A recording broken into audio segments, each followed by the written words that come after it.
So you may ask yourself, well, should I be watching this series of courses?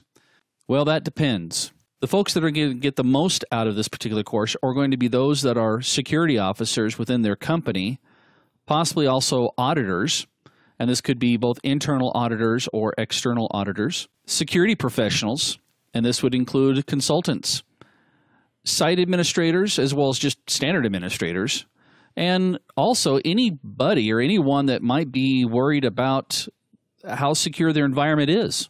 I could actually make an argument for home users to be interested in this course.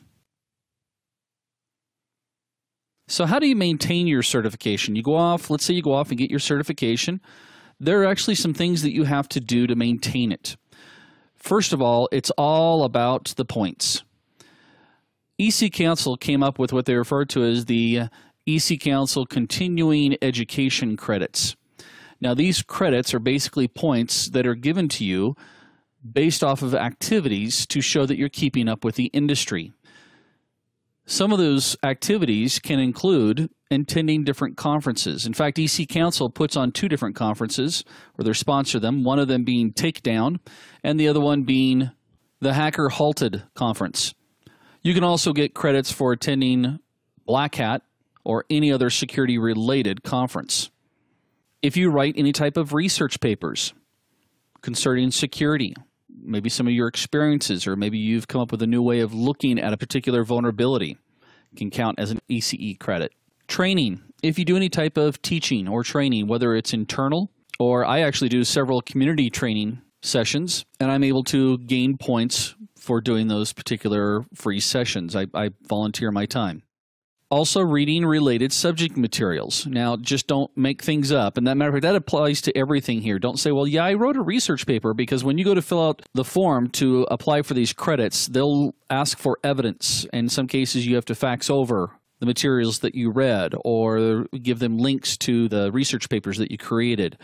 You sometimes have to provide the certificate for the training maybe that you attended, if you attended training, or a receipt showing that you went to one of those conferences. Exams. As I mentioned before, CEH is not the end of your quest. We can go on to other certifications, but if you need to renew your certification in CEH, which if you keep up on your points, you shouldn't have to. If by chance you miss out on getting enough points, you'll have to take the exam again to make sure that you're up to date. But if you continue on with a forensics expert or a LPT, those exams will also count towards your ECE credits. Webinars. Attending webinars, again, you're going to have to provide some type of evidence that you attended these webinars, but if they're security related, keep track of those things, and you'll need to submit those.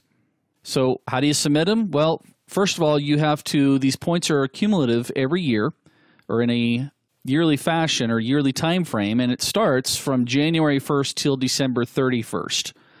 And during that time frame, you should be tracking all of your activities that would meet these guidelines. And then you'll have until February 1st of the next year to record all your ECE credits. And I would recommend not waiting till January 25th to get going.